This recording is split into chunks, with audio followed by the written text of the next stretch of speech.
pledge allegiance to the flag of the United States of America and to the republic for which it stands, one nation, under God, indivisible, with liberty and justice for all.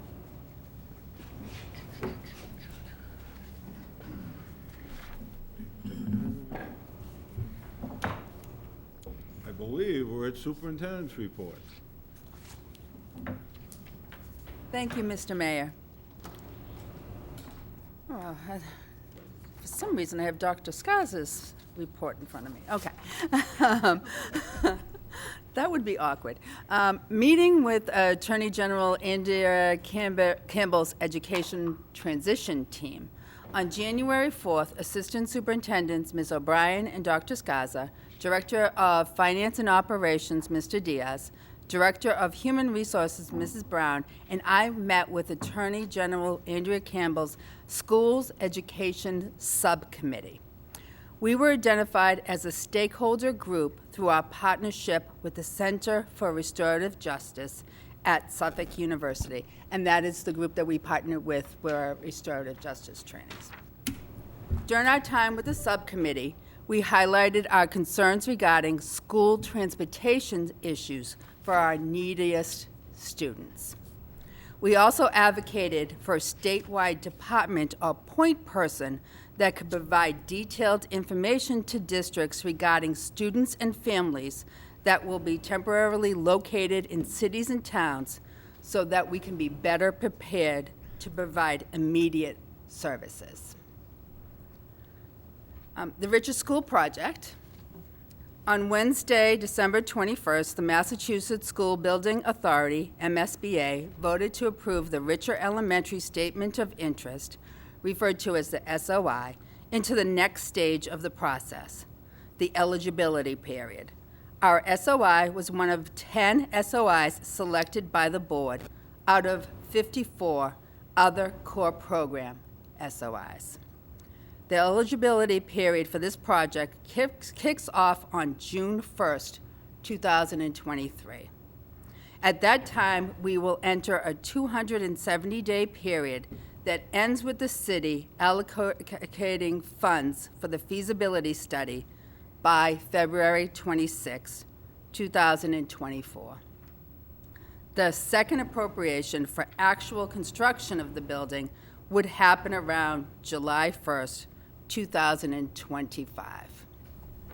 Between June 21st, 2023 and July 1st, 2025, some of the steps would be for us to procure our consultant, complete a feasibility study, and determine preferred schematic designs at that point.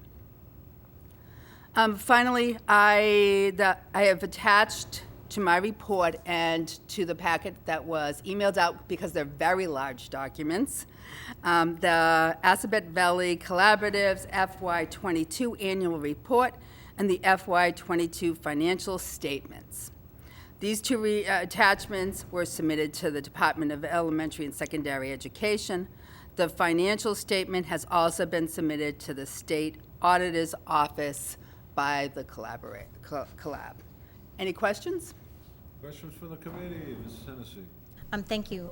One quick question was relative to the annual report. I noted that Mike Bergeron's name was still on there. I'm assuming, obviously, that you're moving into that spot. I just thought it was interesting that since he had left in the middle of last year, that he was still listed on there as being the... Technically, it's the FY22 reports. Well- so that's why, yeah. Of the Yeah. FY22 school year. Yeah. It goes by The school year, okay. I was Yeah. thinking since he left in the middle of 22, like, why wouldn't your name have been listed on there? But I hear you. It just was a December 22 accounting. So, Yeah. you know, I hear you what you're talking about, though, from an I account. was at the meeting when the auditors did report out on the Yeah. financial report, though. Yeah, I got it from a school year standpoint. It just was kind of odd, though, from because it was calendar year. Yeah. So that's the only thing that kind of struck me as a little odd, but thank you. Thank you. Any other questions from the committee? Yes. Two questions. One, the Richer project, at what point do we pull together a building committee? So, Mr. Diaz, you will jump in with me in this, but that would be after, that would be one of the steps that we would be doing after June 1st, 2023, but before the next one. Correct. Yes, in that period. Part of that 207-day Yeah. period. Yeah. And the MSBA has assigned a direct consultant, if you will, to the Richard project. So they will be walking us through the entire process and the steps that we have to follow during that 270-day period, one of which is assembling a building committee. Thank you. Any other questions? Oh, go ahead. Sorry, I said I had two. Oh, I didn't- The second one is about the annual report also. And actually, it's sort of a question for you. I was really, I thought that Ms. Cummings's introduction, Yep. so to speak, was really Yep. amazing. I mean, the process that they went through and all the challenges that they had. But one of the things that I thought was really interesting was all the work that they did in terms of changing their job descriptions and their postings to be through a lens of equity. And I guess my question is that a process with all of the ABAR work that we're doing, if that's the kind of thing that we're doing as well to, and if not, maybe we can put that on the list. Or even talk to them about what the process was that they went through for hiring. Yes, I noticed that they focused. Do you want to come to the, just so that people can hear you? Make sure the green light's on. It's on. I noticed that they focused on setting up a hiring process that was more objective and more inclusive. Yeah. We went through that process in 2017. So we were a little bit ahead on that piece of it in terms of looking at all of the job descriptions that we have and making sure that the language is inclusive and also drawing in candidates from all sorts of backgrounds. Yes, that's a regular review that we need to continue to do, and there's more that we can always do. Yeah, I saw that too. I was very interested in it. Yeah. Yeah, it's good. Thanks. That's all for me. Nice. Any other questions for the superintendent? Seeing none, Dr. Scaza. Thank you, Mayor Vision. All right, first update here is regarding professional development. Next Tuesday, January 17th, we have our second professional development day that's going to be broken into 2 sessions. Our next district-wide professional development day will have a morning session that will be a continuation of our anti-bias, anti-racist ABAR work, and an afternoon session that is going to concentrate on choice offerings from our MEA members for our MEA unit. With regard to the morning session and the ABAR work, some of the topics that we have explored thus far include defining bias, racism and privilege, microaggressions, how to mark the moment, deficit thinking, and homogeneous ability groupings. The morning of the 17th, we're going to concentrate primarily on racial trauma in the curriculum and a revisit to looking at our curriculum for bias.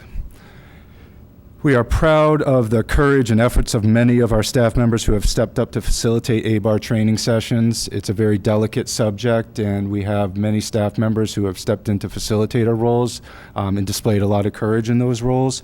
And we are also very grateful for the resources that have been provided to us by the Equity Imperative. It's an organization that is working in conjunction with UMass Medical, and the modules that they have put together are very informative and have provided us with a great resource to use while training our staff. And as I said, the afternoon session, we have a catalog of workshops that will be facilitated primarily by members of our Marlborough Public Schools system. Many of the workshops address topics related to our district goals, so we're trying to connect everything together. And we are very fortunate to have so many experienced educators who are willing to share their knowledge and experiences with their colleagues. Just as a side note, the MPSPD session catalog is part of your packet tonight if you want to look at the offerings. And then my final topic for report out tonight is with regard to the mentor-mentee induction program. It's a very large group, and we met last on January 15th for a midpoint check-in. So we all got together. I will tell you that the vibe in the room was positive. It seemed that everybody was in a pretty good state. There's a kind of a set of stages that new educators go through, and they are hitting the rejuvenation stage right now, and it seemed apparent by the attitudes and the dispositions in the room. So the group discussed their biggest challenges, successes, and concerns to this point in the 2022-23 school year. And I had noted here that the group is large, consisting of roughly 80 educators combined. However, I will say there were more than 100 people in that room easily.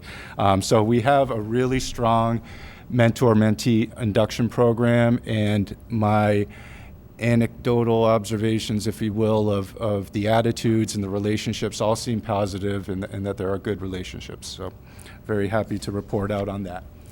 Happy to take any questions from the committee. Questions from the committee? Any questions? Ms. Norton, do you have one or two? Just one. It's not really a question, it's more of a comment.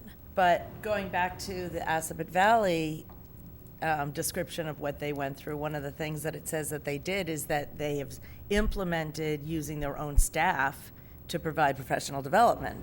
And that, like, for me, I was like, we've been doing that for years, you know? So I guess I'll add a question. Is what we do here pretty much done in other districts? I know the Collaborative's not a district, it's a different organization, but like, we've been doing this for a while, which I always thought was amazing, because there is so much talent in-house, and why do you have to pay, you know, fancy, speakers to come in to provide education that we have in-house already?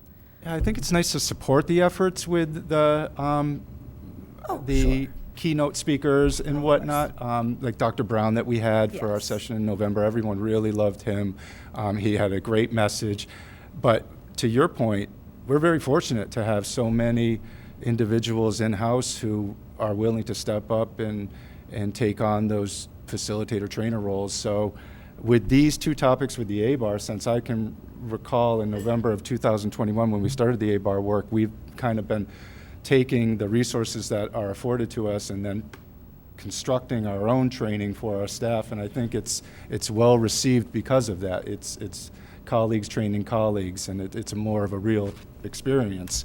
And then the choice sessions have existed for a number of years now, and from what I understand, I think our staff really appreciate the choice sessions. It's a wide menu of options, and I think they enjoy learning from their colleagues. So I think it's something that's relatively unique to Marlborough, but with these two topics in particular, we've been doing that for a while now. Great, thanks. Any other questions, Ms. Hennessy? Comment, but I have to say, I love actually looking through the PD offerings. I think almost every school time we look at it, there's like, oh, I wish I could go in and like sit in on that. That looks like so much fun. You know, like I looked at the digital content creation for ELs and beyond with like Jimmy and Joe Moore, and I was like, oh, that looks like so much fun. I mean, I think that is one of the benefit of having so many incredible educators within district who are willing to share, you know, like their expertise or something they can bring to the table. And I think that gives the people that are presenting, you know, a lot of confidence in what their skill set is or what they have to bring, which helps to elevate them. But I think from a peer standpoint, it helps your peer development to appreciate each other's skill set, honoring that, like, what you bring to the table, what I bring to the table may be different, but they're complementary in different ways. And I think that's the beauty of what each of these PD days have really been over the years. So I love it. Thank you. Thank you. Yes? Be sorry. The PD offerings, that especially the ones that pertain to our professional practice school this year, is there any way you could share the information from those PDs with all of the staff? Yeah. Since we can only take one, and there are quite a few that would help with the professional practice goal across the board. Yeah, what I'll do is Assistant EL Director Michelle Blair and I can kind of see what we can put together as far as like a summary synopsis of the major points that were covered.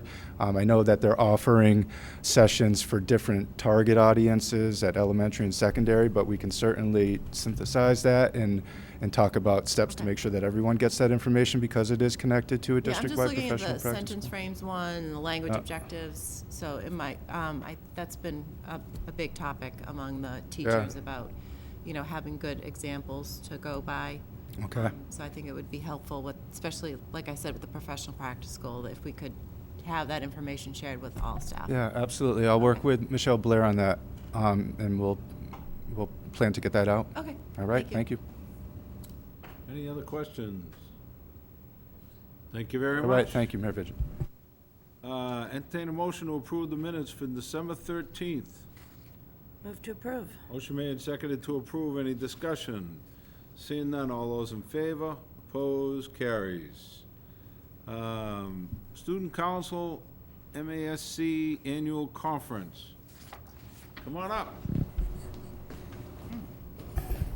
Hi, Mary Ellen Klein here as advisor to the High School Student Council. So I'm here requesting permission for attendance and participation in it's the Massachusetts Association of Student Councils. I know MASC is also school committees acronym. Annual spring conference. This year it's March 8th through 10th.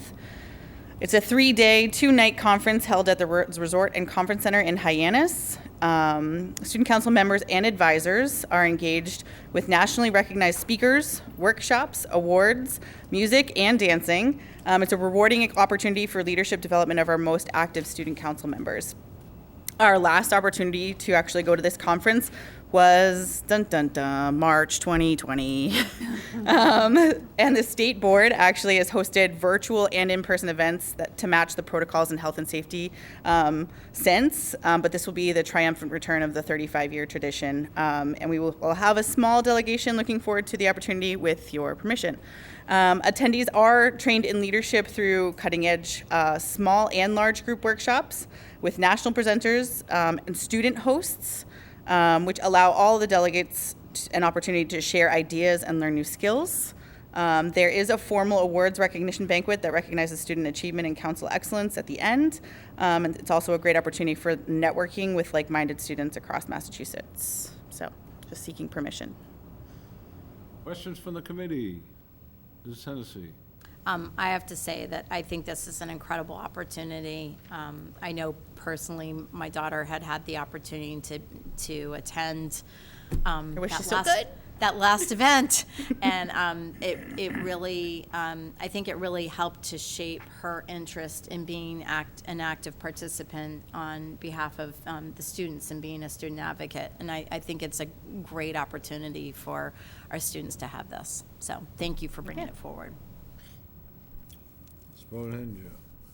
It says on here that 12 kids were approved, and you said it was a small group, so is it not 12 kids? It's not 12. Okay. Yeah, so it's 2.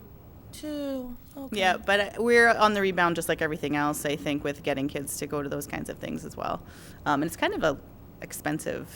I mean, we help when we can, but it's like $375 per kid after all is said and done. And it says you're going to do some fundraising. We have some fundraising, so I can support them if they need it. Yeah.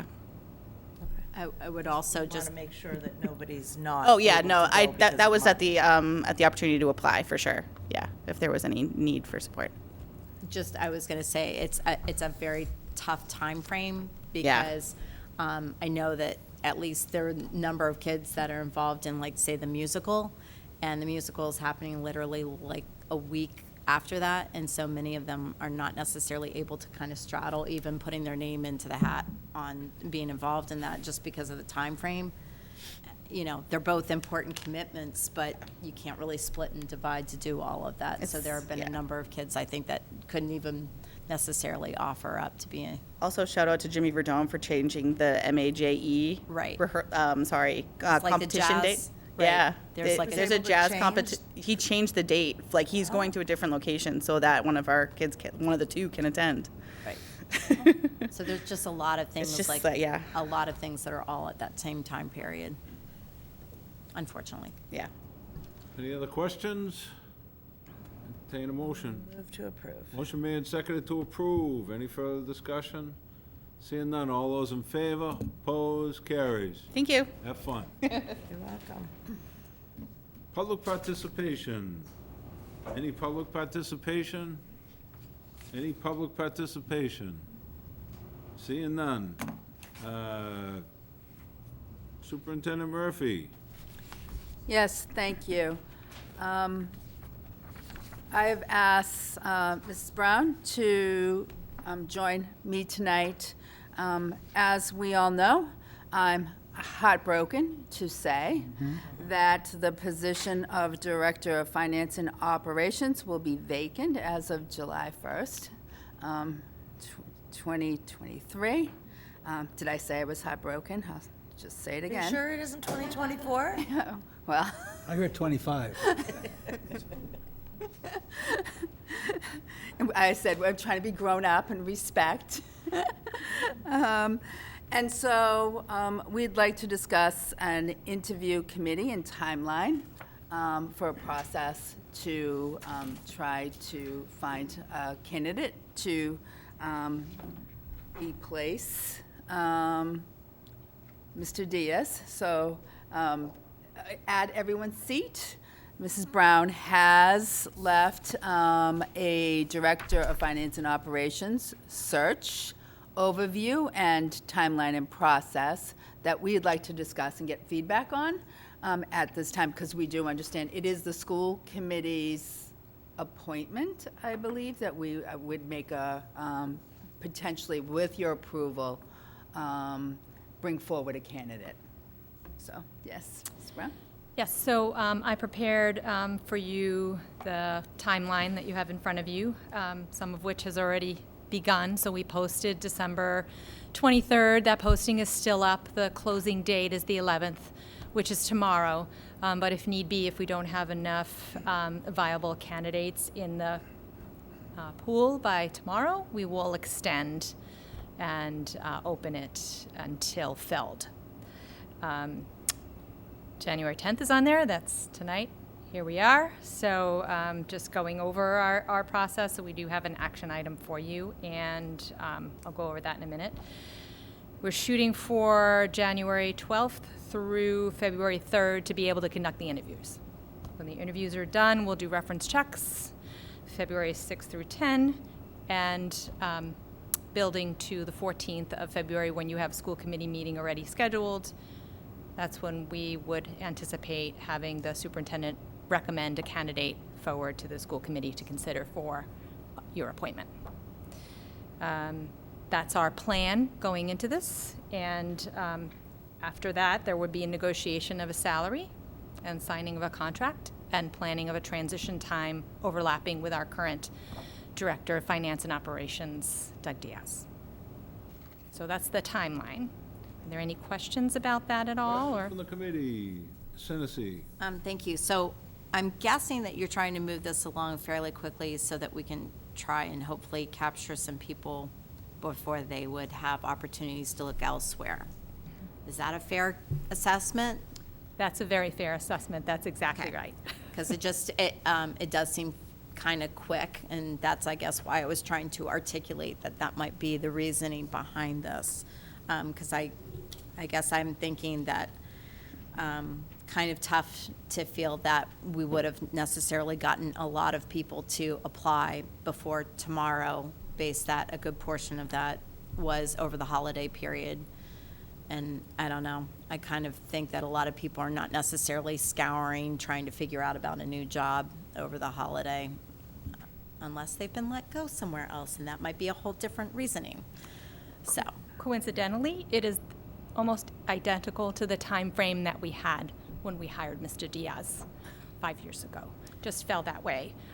This is the big budget season for a lot of directors of finance and business managers for school districts. So the time over that break is the time that they do have to think and to be away from work and consider where they are in their lives and where they want to be in their careers. So we wanted to give that opportunity to get out the door early enough for that. But then also now that we're back into this high season for them, if we do need to extend, we will do that.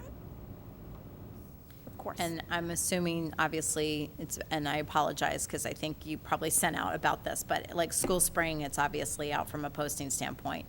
Where else are we reaching? Because obviously, in some cases, just looking at past history with, like, say, Mr. Bergeron, he had some private business experience that might be able to bring to the table. Are we extending it out to other areas? Yep, so we're on School Spring, Indeed. We're also on LinkedIn because, Yep. there may be non-school professionals and school professionals on that would be interested in this type of job. We're on the MASBO site, which Yeah. is the job-alike group for business administrators. So that's our reach for now. Okay. And we can also hope that somehow we can still tie something around your ankle to keep you here too. So, Yeah. okay, thank you. Okay, you're welcome. Any other questions from the committee? Gary? So since this has already been posted and you have it, through tomorrow, what kind of response have we gotten so far? We a have one number? applicant to date. Okay. Okay. We will that's all I likely wanted to be know. extending tomorrow. Yeah. That was my next question, but Yeah, I sounds figured pretty that. feasible that we're extending. So since it will be extended, is the interview period is then going to be pushed ahead, I presume? Yes, so if we have viable candidates that come in through the closing date tomorrow, we will move forward with being able to begin interviews, because then at that point, it's open until filled. Okay. So we would shoot for that, it's a wide time frame, so that gives plenty of time to be able to have interviews, I hope. It's just the availability of the scheduling, which, if there are no more questions about the timeline, leads me into the process piece. If I can make a recommendation, and the committee hopefully will support it, that the superintendent will be allowed to extend at her discretion and adjust, use this as a guideline, but adjust accordingly. So we're voting on kind of conceptually, this is good, but if you decide to extend, then we can go from there. Of course. Other questions? I think she still has process. Go ahead. Okay, so in terms of the process, so this is the action item that we will be looking for tonight. We'd like to have at least one school committee member on the round of interviews, which we did have the pleasure of having last year, or 5 years ago, rather, last time we did this. And then we would also have the rest of the makeup of the committee being an assistant superintendent, a principal, and myself, with a second interview with the superintendent, the director of finance and operations, and the other assistant superintendent. Makes sense. So we would be looking to the school committee if you would like to have a member on the interview committee. I do know it's unfortunate Mrs. Matthews is not here tonight because she does a But- lot of the warrants. So Mrs. Matthews actually called me earlier. Okay. And said that she was interested.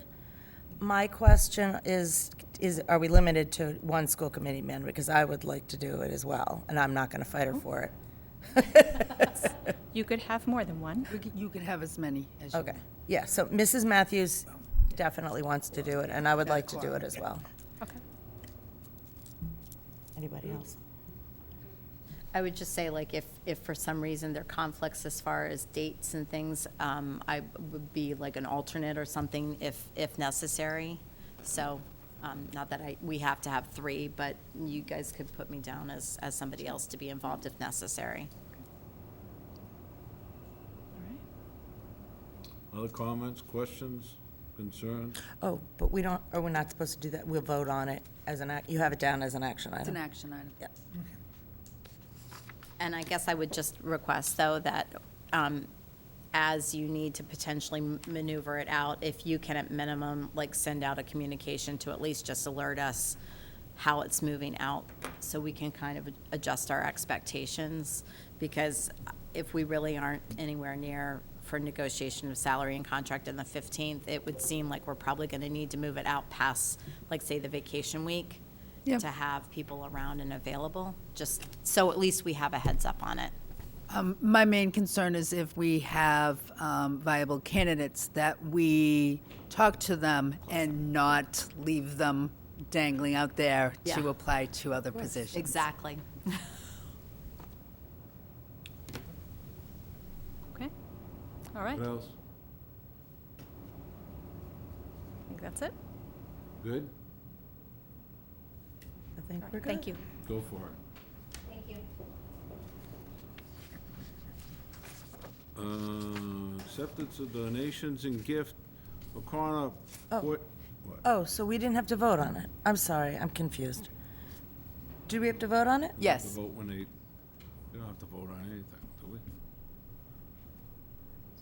For what? Do we have to vote to approve the timeline? No, 'Cause we- no. No, because it's a flexible time. Right. So the action item is that you have identified members of the committee. Yes, perfect. Okay, sorry to interrupt. Yeah, in the process. In the process. O'Connor, portraiture, ECC Goodnow Brothers School, ECC $664.11. Goodnow, $1,990.42. Motion to approve. Motion made, seconded to approve. Any discussion? Seeing none. All those in favor? Opposed? Carries. O'Connor Portraiture, Jarrick Elementary, 1661.53, and Richer Elementary, $1,012.08. Motion to approve. Motion made, seconded to approve. Any discussion? Seeing none. All those in favor? Opposed? Carries. O'Connor Portraiture, Whitcomb Middle School, $1,276.86. Motion to approve. Motion made and seconded to approve. Any discussion? Seeing none. All those in favor? Opposed? Carries. Donor's Choice, Goodnow Brothers Elementary, Miss Ryan, $1,837.34. Motion to approve. Motion made and seconded to approve. Any discussion? Seeing none. All those in favor? Opposed? Carries.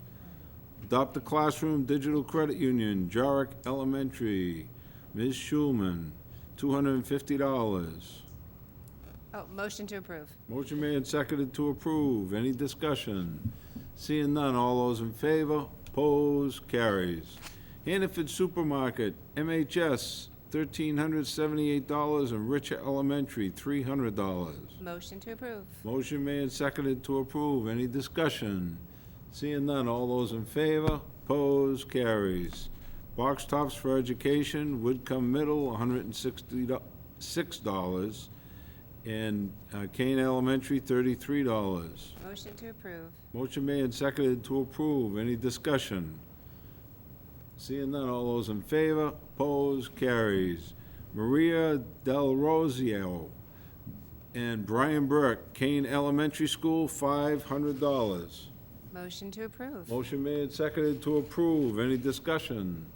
Seeing none. All those in favor? Opposed? Carries. Reports of subcommittees. No reports of subcommittees. Members forum. Ms. Hennessy. My only comment was actually referencing back to Dr. Brown and him coming in. It's amazing because I feel like we're like riding the wave of having him here, and then all of a sudden he's gotten all kinds of like, you know, notoriety to a certain extent with being on television with this parenting show or something he's associated with ABC. I just think it was really interesting because we had him here, and the response seemed to be overwhelmingly exceptionally positive from a professional development standpoint. And then all of a sudden, I felt like everybody else started to learn all about him, and he's like all over now. But he's obviously making a positive impact in many ways, and I'm just happy that you guys had a chance of getting him here for us to have an experience with him now. And I think it's just going to kind of continue to domino, because I think there are a lot of folks, and I don't know, I'm sure you would know from a staff standpoint, I think a lot of staff are really following what he's doing and what he's continuing to say, which is great. It's like a repeat effect. So, thank you. Any other members? Ms. Bodenhinger.